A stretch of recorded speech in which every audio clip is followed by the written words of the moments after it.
Hi, everyone, and thanks for tuning in to another FINITE Podcast. To be honest, I don't really know where to start with introducing this episode for you. The subject is complex, to say the least, and it feels like the only way to effectively communicate its key ideas is through our guest's descriptive conversation. We explore a future age of marketing where automation and personalization collide, a world where artificial intelligence interacts with your audience in real time, reading the sentiment of minute digital movements to deliver personalized content in exactly the right context. It's a world where marketers are engineers and where the traditional 4Ps of strategy matter less than your data quality. Today, we explore how to read the mind of your audience, one-to-one and at scale, and a future where hyper-personalization sets companies apart until it inevitably becomes the norm. All this and more with Dario Debarbieri, an incredible strategist and technologist who has been sitting at the intersection of marketing and AI for decades at IBM, becoming the Vice President of Digital Channels before becoming CMO at HCL Software. It's such an inspiring episode. I really hope you enjoy.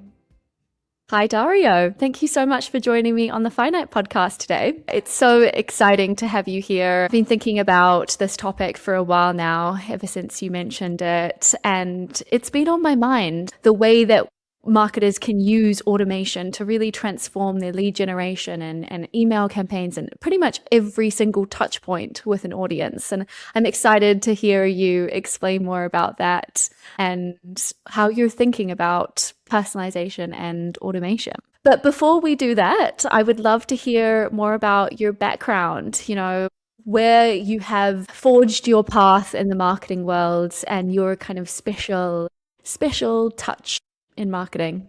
Okay, cool. So Jodi, a long time back, I was lucky enough to be able to apply my marketing knowledge and background in technology.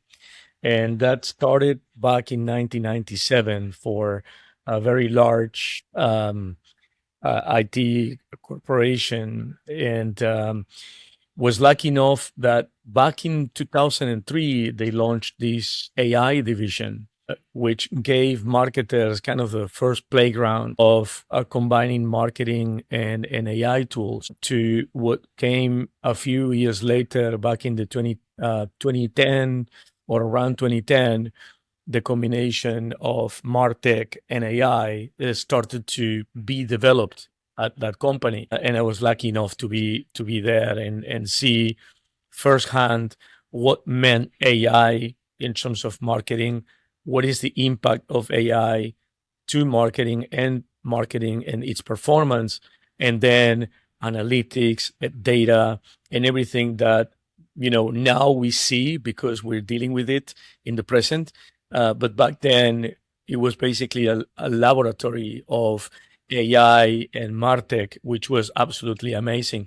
So I spent my last literally 16 years of my career doing AI and marketing. And it's a fascinating space, right? It basically touches every single space of both technology and MarTech. And I think even in the future, we're going to see much more coming seamlessly, right? Because today we're dealing with a huge amount of complexity because everything is coming together, right? But I think that in not such a long time from now, we will see the full benefits of marketing AI, and hopefully what we'll see as the true, real hyper-personalization coming up.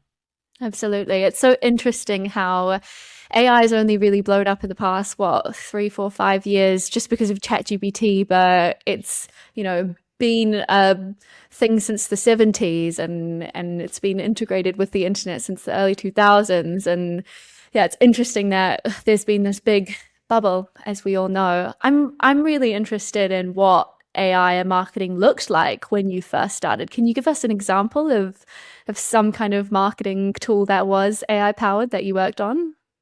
Yeah. So back in the days, it was called, I will mention the company name. IBM called it IBM Watson Marketing. It was a division that combined all the MarTech platform that they had with basically the Watson AI. And the first shapes and forms of that were applied to campaigns where you could follow an entire funnel from beginning to end and start building predictive components out of certain behaviors, right? It will showcase, for example, back in the days, the first versions where if you purchase this product, these may be related products that you are interested on based on other customers' behavior, based on historic purchases, and based on personal preferences, right? Back in the day, those were absolutely amazing models, but what they were lacking was what I believe is going to happen soon or has to happen soon, which is the proximity in the companies between the data scientists, the marketers, and the chief digital officers. I think that those three, they at some point, we may see how they all come together in different reporting lines, because marketing is as good as data, and data is good when you can use it and put it to work, right? Otherwise, sometimes, I call it data is the new oil. You may have a massive oil field, but if you don't have the technology to extract the oil and then to refine the oil, it's useless, right? It's just sitting there. And if you have the infrastructure, but you don't have the oil, then you just have infrastructure. You just need to put them together. You need to combine the oil with the extraction tools and then the distillation tools, so you can actually make a product out of it, right? I think that marketing today has come to being the same, right? So our oil cannot be buried. We need to extract it and make it be meaningful. And so, if you think about it, all this customer data that companies have for years and years and years, and even industry available data that sometimes is used, sometimes is not used, and platforms that actually give you access to data, they're all sitting in silos. They're sitting almost in a disorganized way that marketers actually go there when there is a specific requirement, right? Oh, we need to talk to group A and group B and send this promotion. And that's it. And it's with better tools, we're doing things the same way we did in the 80s and 90s. But now with AI, you can change all that.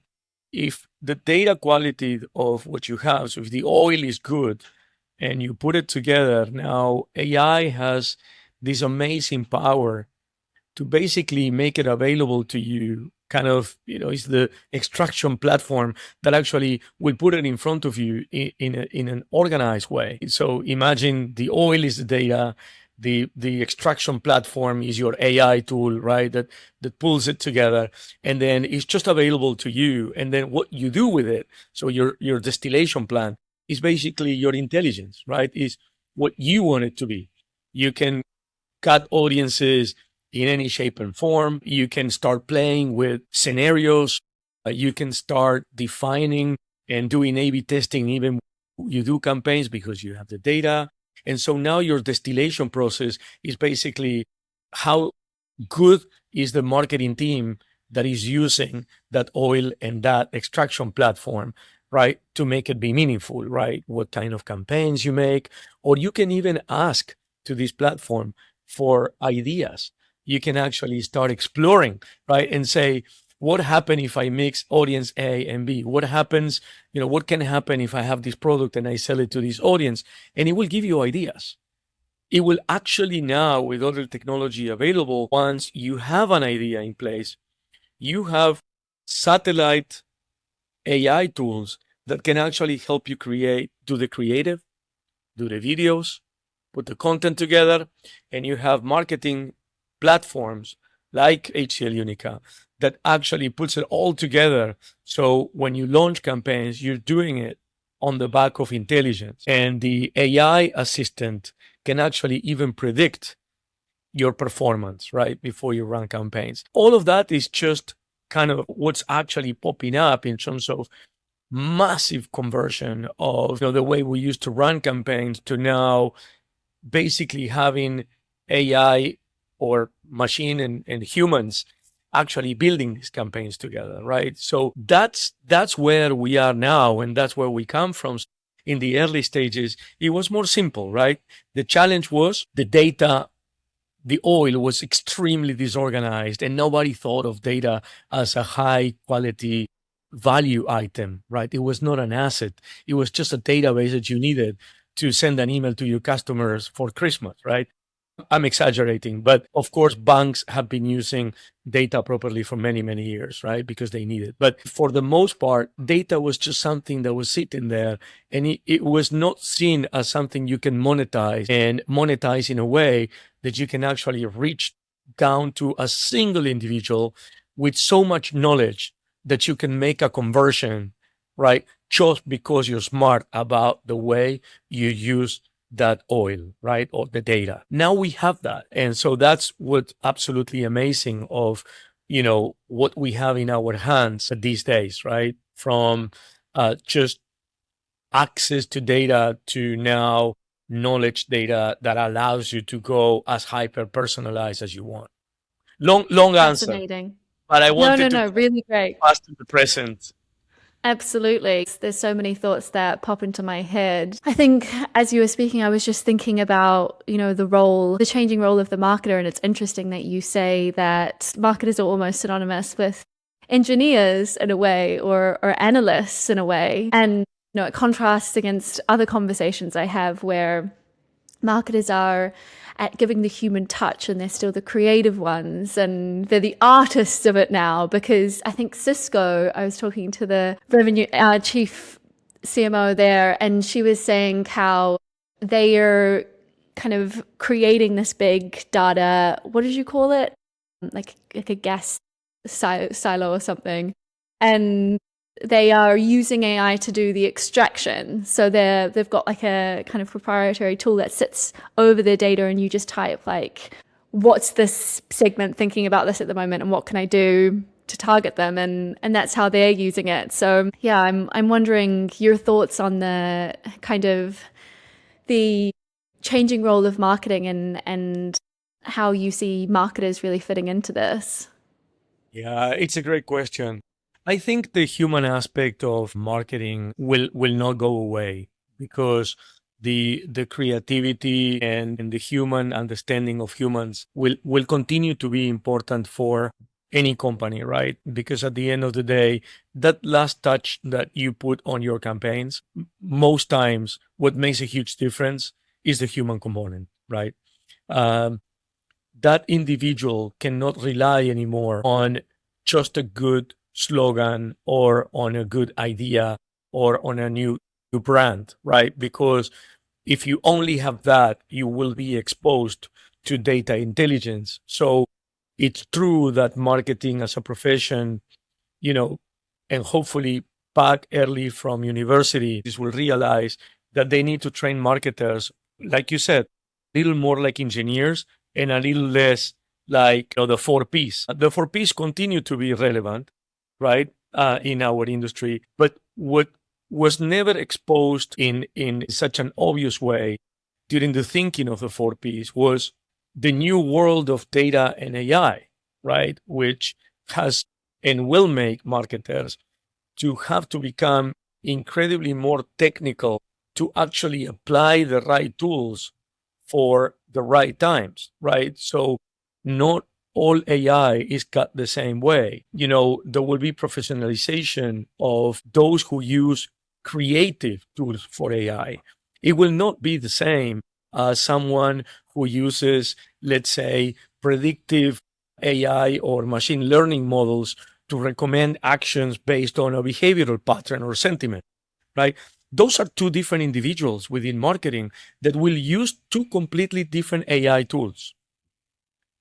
And so specialization within AI will also happen. It will not be the case that, maybe because it's of interest for me and I love technology and I love marketing, that I may know a lot of AI tools and I can use all AI tools almost to the point to be dangerous with every single one of them. And I could probably do by myself with 15 AI tools and my knowledge to put a good, extraordinary campaign based on AI and humans.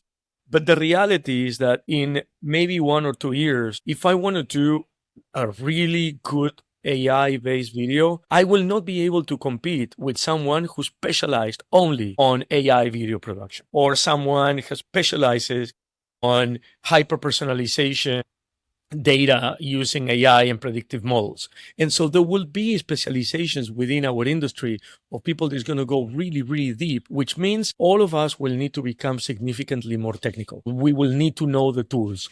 If you go back to our early days, I remember that back in the 90s, to me, knowing how to use really well Adobe was like being one step ahead of anyone else, because you had the tools to do design and ads like nobody else, right? And everybody wanted to have that. That was like our new software cool technology of the days, right? And so if you had that, which most agencies obviously had, but not the customers, you would be one step ahead. I think that what's happening today is exactly the same, but significantly more technical, right? Now you have to have the tools to actually do things better. And there are so many tools that are coming that they will create some sort of specialization. Now, the reason why I said before that the chief digital officer and the data scientists, which many marketing teams do have, right? I have on my team data scientists, but it's not true for every organization. If you don't have the combination of digital officers and data scientists, and you build a more technical marketing organization, most likely you will be left behind, right? You will create a gap between the industry and yourself, because when you see, now more practically, when you go to your phone and you see an absolutely gorgeous campaign that has your name, and oh, by the way, it happens to be linked with the trip that you just booked to the Caribbean, and they offer you, the rental of kite surfing equipment, is because they know you, right? And you are much closer to the click than you were ever before, because it's just right there. It's really available to you. The only way to do that today is if you know technology, if you understand AI, and if you use it. You can be very smart and do a lot of things manually still. But if you have, like big, large banks in the US or in Asia or in Europe, and you have to do million of communications per day, you will be left behind. You need this, right? You need to evolve. And if you want to reach to those audiences at such massive volumes, then you have to change, and you have to understand that the combination of data, AI, and MarTech platforms is the only way. Yeah, so you have to be very strategic about what you choose to automate, and these really hyper-personalized, real-time personalization about, moments in time when people are most kind of ready to purchase or ready to make any decisions. That's kind of where you might want to personalize, as opposed to, a big brand activation campaign that might require a bit more artistry. Absolutely. I keep going back in my head to how you mentioned, like, yes, the 4 Ps are important, but you're right. Like, they've been completely disrupted by this phenomenon. Price, for example, dynamic pricing has been around for a while and it's not going anywhere. Like, how do marketers then strategize price if it can be personalized according to, market demand and environmental and global shifts, and even positioning? Like, do you ever think we could get to a point where positioning itself can be personalized on a one-to-one level at scale?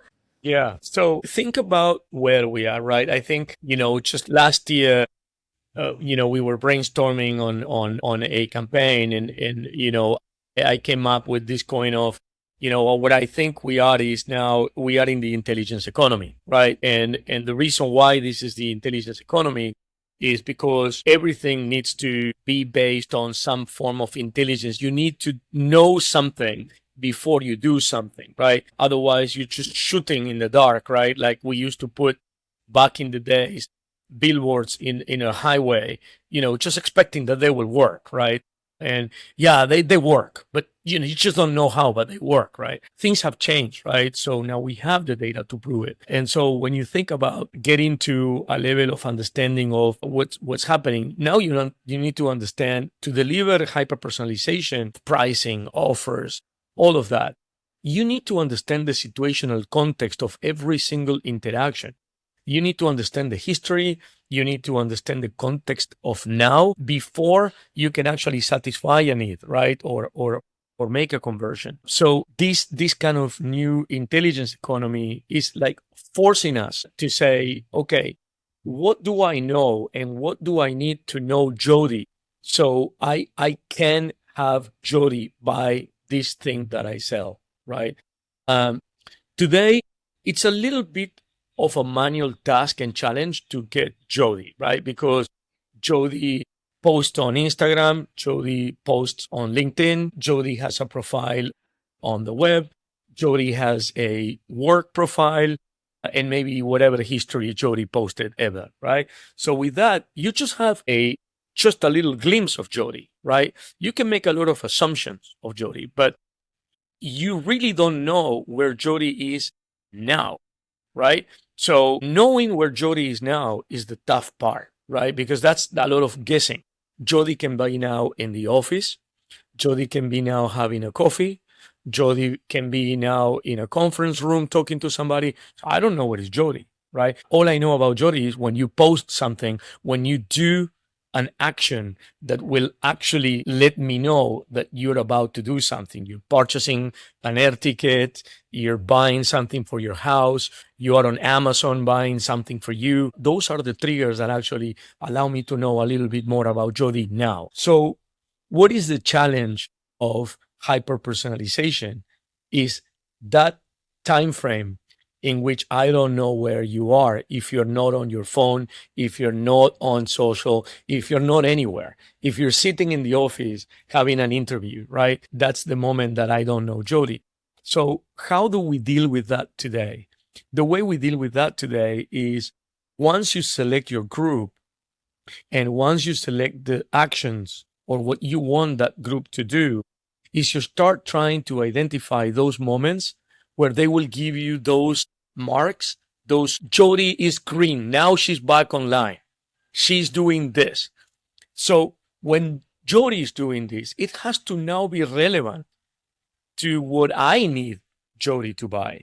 Because if you are on Amazon buying a pair of shoes and what I sell is software, it's not a relevant point in time. I just know you're there, but I cannot put an ad on Jodi on software because it will be idiotic, right? I will be wasting my money at that point of reference. So the challenge we have, which we don't have a solution for, or like a plug and play solution, I would say, is when can I get the alert that Jodi is in the context, it's in the room, let's say, where I can sell to Jodi what I need, right?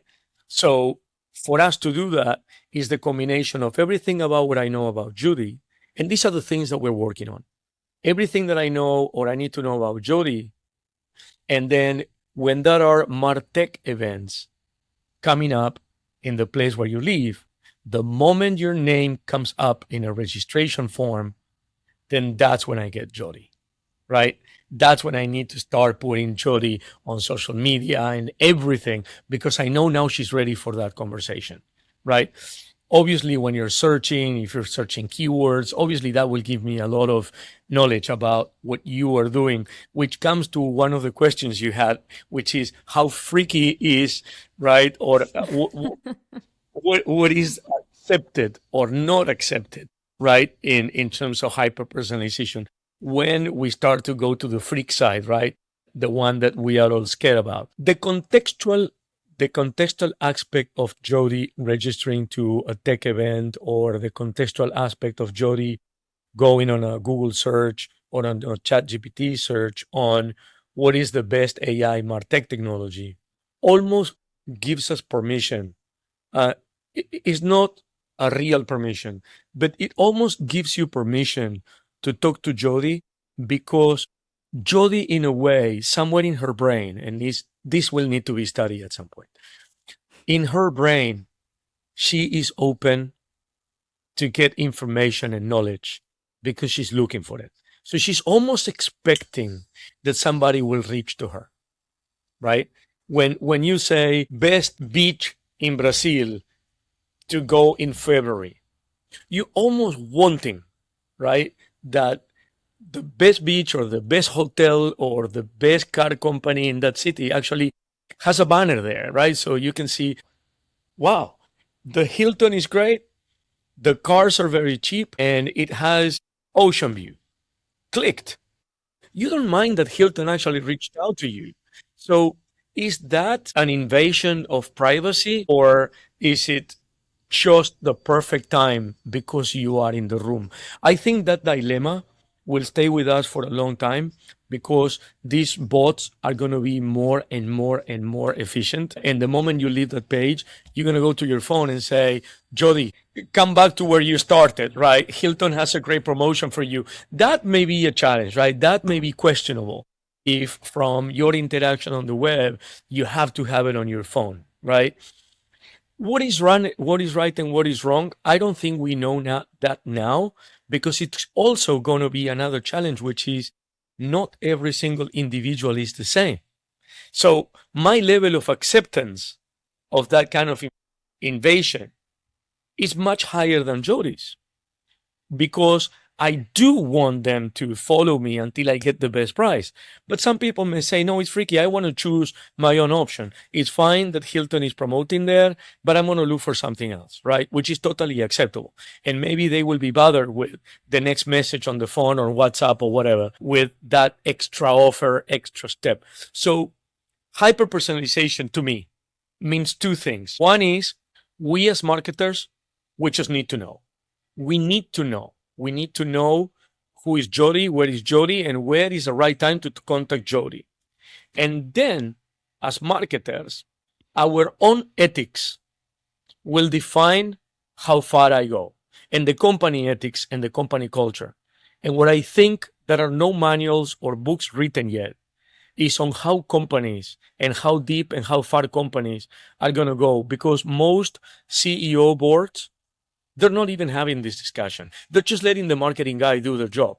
And as long as they don't mess it up, then they don't talk about it. But they should, because if I am an ethical person and I do ethical marketing and somebody's not doing ethical marketing, I'm almost playing with unfair competition, because I will reach to Jodi all the way to the website and I will not go on the WhatsApp. But maybe my peers in the industry may follow you to bed, right? When you say, Alexa, put some meditation music so I go to sleep. And before she does that, Alexa says, Jodi, remember the Hilton hotel that you were looking for today? It just gave you a 10% off. Is that right or wrong? I don't know. For Dario, may be okay. For Jodi, may absolutely not be okay, right? So what is right and what is wrong in terms of the ethical hyper-personalization flow of a marketer today? I think needs to be defined. We have the tools now. We have the data, which has a long way to go, because data is heavily disorganized in many companies, and the culture of data is not yet there. Just think about a seller. A seller puts an opportunity in the system only if they don't feel that they will be chased on that opportunity and pipeline the next day. If they feel that they're going to be pressured on that, they don't even put the opportunity in the pipeline. So they hide it. So that's poor quality data already there, because your marketing campaign did deliver on the lead, but the seller doesn't put it on the system, right? Because they don't want to explain whether they're going to close that deal or not. Data evolution needs to happen. Ethical behavior needs to be explained, and we need some guardrails. I don't know if those guardrails are company guardrails, industry guardrails, or even law guardrails. I don't know. GDPR came to do a lot of goodness and greatness for our industry. Do we need a new GDPR that has the ethical answer to how much hyper-personalization can you give? And then the last one is obviously using the right tools at the right time to get Jodi in the moment, to get Jodi in the room, right? So that personalization is understanding the context, the situational context of the interactions of Jodi, right? Sorry for the long answer. I'm going everywhere, but No, that's a great answer. Yeah, keep it flowing. Absolutely. Yeah, there's so much to pick out from there, but you definitely answered my question around, you know, we've talked about in marketing for a long time about, the 95/5 rule, and how I had someone on who said demand generation is a fake tactic. You can't push people to buy. They either want to or they don't. And it's interesting because, how do you get data and AI to, understand the mindset of the individual, of Dario, in order to, personalize at those right moments. And I think you're right. The simple answer is showing intent. And it's interesting how you add so much flavor to this, because it's not just like, do they search B2B CMS into Google anymore? It's, have they bought a flight, and they need a hotel? It's much more nuanced, intense signals that can be intelligently, automated to help marketers like get them at the right time. So yeah, it really helped me understand, how you do really understand that kind of mindset of the buyer and overcome that kind of vibe barrier, and how you can actually kind of convince people that they need you and you are at the right place at the right time in those moments and those headspaces. So I feel like I'm noticing personalization at scale quite a lot lately. Like, I'll visit a website, I might buy something on Amazon or something, and I'll get an email in my promotions folder from a company being like, hey, remember us? And it's almost got this kind of novelty to it that feels like you're being listened to, that, you're being understood. Maybe I will pay more attention to that brand. If competition rises and everyone's using personalization at scale, and, it's not even creepy anymore because it's just so accepted, do you feel like people could almost switch off to it like they would, I don't know, a bus stop ad these days? 100%. I think that's exactly what's going to happen, Jodi. I think humans are very, very smart, right? So you will, in a way, clean the clutter automatically, right? Because now the goodness of all this is that now you have access to all the data. You have access to knowledge, and you have access to understand and compare what is it that you want. Right. In the past, remember, there were maybe two soda companies that were, these soda companies. So your choice was one or the other. And depending on which campaign was more appealing to you, you will go one or the other. Right. Today, we do 5 clicks below that, which is, okay, I want soda. Is soda good for me? How much soda should I get?